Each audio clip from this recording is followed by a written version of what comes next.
back again with another little video, another little vlog. Today I wanted to talk about knowledge and academic knowledge and doing a degree. As you can tell by the description, specifically doing a degree in science. If it's worth it, if you're looking to do a degree in science, should you do it or should you not do it? Should you look for alternatives? Like, I'm going to try and answer all of them questions in a certain extent. Like, I'm going to try, because I believe at the end of the day, it's really up to the person and really what you want to do.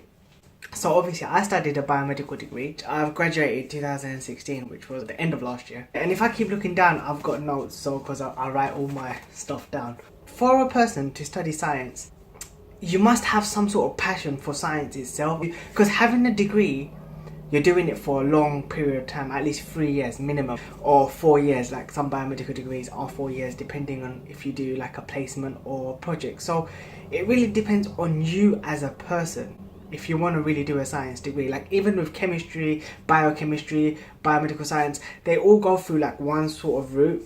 Physics is an exception, because I know that's a bit different. It's usually 3 years and it's just straightforward. I don't mean it's easy, I mean like the path is very straightforward. Apart from biology, I think as well, biology is a bit more different. Biology goes through animals and all that stuff. But if you're in the medical, biochemistry and chemistry side, it's going to go through one sort of route. So they're usually 3 years, and 3 years is a very long time. Making that decision to study science, you have to have some sort of passion for it, but you also need some motivation. You need to know what you want to do and why you want to do it. As you should be aware of, motivation is not enough, because motivation is something that goes up and down, up and down. Like, you might be motivated to do it your first year, but then second year you might think, oh no, this is not for you. Because motivation, we all know that goes up and down. What really drives you is your passion and why. The question why you want to do it. And that could be for many reasons, because you want to find out things. I've always realised when I was younger, I used to always ask questions. Still to this day, I still ask questions. If my friends were around me right now, my friends know I love asking questions. Like, I'm just them sort of people that just love asking questions about the world, about how things work. So I always knew I was going to do some sort of science, but I didn't know which one it was. The reason why biomedical science, because to be honest, I wanted to do medicine, but I just didn't get through to medicine. Medicine was very hard, just to study medicine by itself. So I was going to do biomedical science. There's a thing at university in the UK where if you do very well in your biomedical degree, then you can go into graduate medical entrance. So then you study medicine. It's like a fast track for 4 years, become a doctor. I mean, like, yeah, I wanted to go towards that route, but then towards my second year, I actually started to like it a lot. I started liking the fact of studying in a lab, all these molecules, all these antibiotics. I started falling in love with that sort of aspect of biomed. So I decided to stay in biomed, and I went through the whole course and I finished it. Coming back to, should you study it and why should you study it? So obviously, number one, you have to like it. You have to want to do it. Career-wise, it's very focused. So biomedical career-wise, you go on to be a biomedical scientist. Your starting salary should be about 24 to 28,000. That's as a trainee biomedical scientist. That's band 5 in the NHS. So that's what you go on to do. And then as you do your training course, then you immediately go to band 6 as you specialise like in cell biology, pathology or microbiology, and that's about 34,000 a year. That's band 6 for the NHS.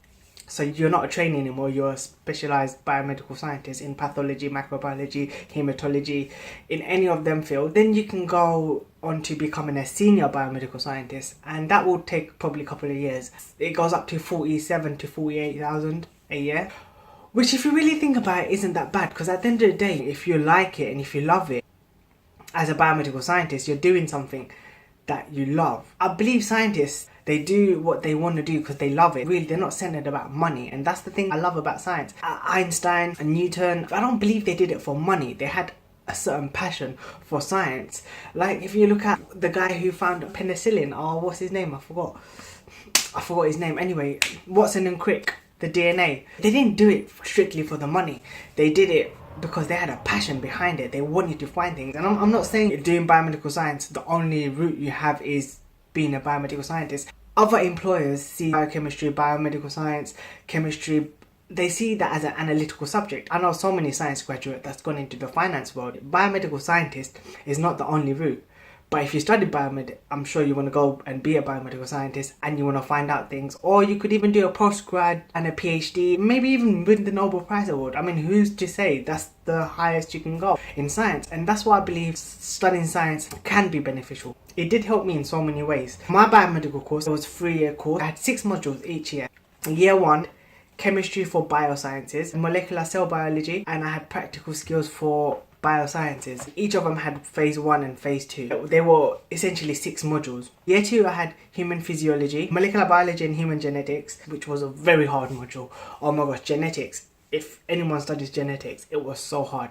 Genetics was probably the hardest thing I've probably ever learned, because it goes into so much detail and research methods and data analysis. Year 3 was advanced cell biology, perhaps the most interesting module I've learned. Microbes and antimicrobial. The reason why I liked a lot of year 3 modules is because it's more up to you, because you've learned the first 2 years and they leave you to yourself. You do your research, you can include whatever you want. They practically make you a young scientist. And it's up to you to go and find what projects you want to do, committee projects. At the end of your year 3, you do your own project. My one was actually on a molecular protein called HSP90. It's a chaperone protein, and if you want me to do a video on that, I'll do another video on that. After doing a degree in science, you never look at life in the same sense.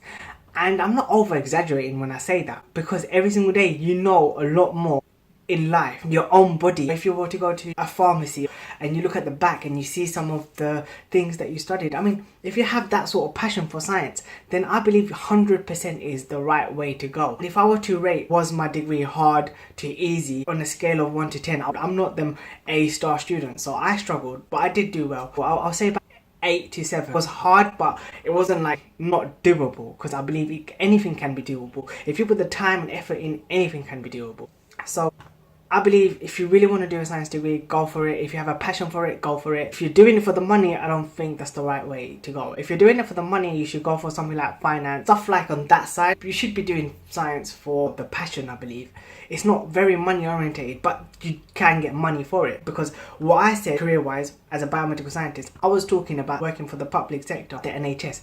But if you were to go to a private company as a scientist, you'd get way more money. For example, AstraZeneca, GSK, or there's EMA as well. They will pay you probably double what NHS is paying you, because obviously they're a private firm. They're large pharmaceutical companies, but they look for you, what university you went to, what was your A-level grades, what were your GCSE grades. They go back and back and back. You have to have an outstanding academic background, and it is very hard. And if you have that, then go for it. If I were to go back and do another degree, I would definitely do something like IT or computer engineering and software engineering, because that's the field right now that's the most money orientated, that's growing the most in this day and age. We're living in an information world. We are living in an information era. If I had to go back to do another degree, I would definitely do something related to IT, because every single company are looking for things like that. So yeah, that's another alternative you guys can look into. But for me, yes, I'm happy with my degree and it has taught me many things. Anyway, that's me done. I'm out. I'll catch you another time. Yeah, I forgot to mention, you guys, when you're doing a degree like biomedical science or biochemistry and you're looking for a university, make sure your degree is accredited. In the UK, it should be the BMA, which is the British Medical Association. Or if you're doing like something like pharmacy or pharmaceutical science, it should be like British Pharmaceutical Society, BPS. It has to be accredited. Some universities do the degree like biomedical science, but they're not accredited, which means like after you do your degree, you have to actually pay for it yourself. You have to do another 3-4 modules, and it could be really annoying. So make sure when you're looking for your university, it has to be accredited. Luckily for me, my one was accredited, even though that time no one told me. Like, I wish someone told me that time, but mainly it was all accredited. If I want to do anything related to my field, I have to do just one more module, which isn't that bad. But there are some universities out there that are not accredited by BMA, or they're not accredited by nothing. You literally learn the same thing. I think it's because of finances. I don't know what it is, they don't do it. But look, I'm not them sort of people that say only the top universities matter and you should only go to them. I mean, yeah, if you can get into a top university, yeah, you should. I went to University of London, which was a really good university. But if you can't go there, there are still other universities that you can go to. But your degree has to be accredited by BMA or BPS or something like that, have some sort of accreditation.